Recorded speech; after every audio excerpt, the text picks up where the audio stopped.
Action.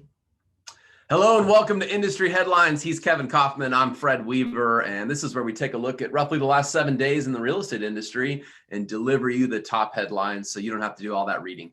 Yeah, so let's jump right into it, man, because that is a lot of reading. So HomeSnap Pro product launched. Americans being equity rich as home values rise. African-American home ownership on the decline, unfortunately. Easy. So let's jump into these. Well, HomeSnap is a company that's been around for a while, but they're getting into sort of the AI predictive analytics space, right? When it comes to trying to predict who's going to sell their home in the next X number of time period. Yeah, this was the thing that jumped out to me is obviously there's a couple companies out there. We've talked about them, Remind being one of them. Yeah, Remind has a likely to sell score, yeah, right? And there's a few others. There's a company called Likely AI, and Offers has been around for a while. First.io has been around for a while. So these companies that are predicting who's most likely to sell. Well, apparently HomeSnap has jumped into that with their new HomeSnap Pro product in giving us as agents the ability to see a scoring system that would predict that people who are more likely to sell, to hopefully have us use our marketing dollars in a better way.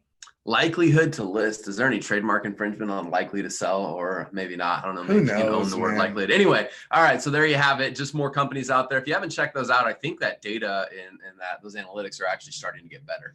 And as you have more and more companies competing in this space, I think it's going to turn up the notch on probably accuracy to some of that data. Yeah, what I like about this at the end of the day, whether it's good or not, whether it turns out to be accurate data, is there's more companies out there who are trying to arm us as realtors with more information, with better information to help us do our job and help us stay relevant. Yeah.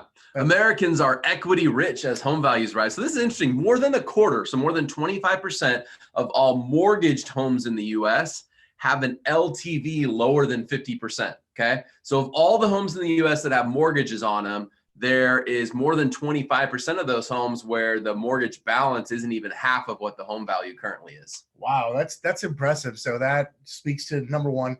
I think we've had people, and I don't have the stats right in front of me, but it's been shown that people are staying in their homes longer. Yes. Now, I think we actually might have even talked about that. We went over that on Industry Headlines recently. Yeah. So they're staying in their homes longer, so they're able to build up more equity, kind of the traditional way, right? Because values are going up. They're also making their payments, so their balance is going down. So yeah, this is an interesting thing to see. More than half of them with, more than a quarter with more than half equity. That's huge. It kind of speaks to, I'm hearing more, home equity line and different programs that are backed based on people having equity in their homes, mortgage products. So interesting stuff. Probably not too surprising. The Bay Area of California was on the top list of places that had like a lot of those. And on the East Coast, I think that was represented by, where was it? Boston had the highest one in the Northeast. So Dallas had 35.6% of mortgages in Dallas have over 50% equity. That's pretty interesting. And then another 36% in Grand Rapids, Michigan. So just interesting stats, right? People that have more than 50% equity in their homes with mortgages. Yeah. All right. So let's move on. Yeah. So this was an interesting stat, caught both of our eyes, that African-American home ownership is at the lowest rate since 1968, which is when Fair Housing Act was passed. So yeah, this isn't really a fun one to talk about. I mean, who wants to talk about that? But that's kind of a tragedy, if you ask me. I don't know why or where that's coming from or what's happening there, but we're going the wrong way for sure on that. Yeah, there's no doubt about that. So I think one of the things that concerns me is just look at our last story, right? We talked about how mortgages are at a place where more than ever, like a quarter of them have half, right? They're equity rich, if you will. Yes. And if we've got that going on simultaneously, we have the least amount of African-American home ownership. That means there's a lower number of African-Americans who have more equity and therefore more net worth, if you will. And that's a problem. The home tends to be the biggest asset that people have, right? Yeah. And so when you're not getting folks of any demographic into homes, whether it be younger folks or whether it be a certain class of people, that's a problem. So that's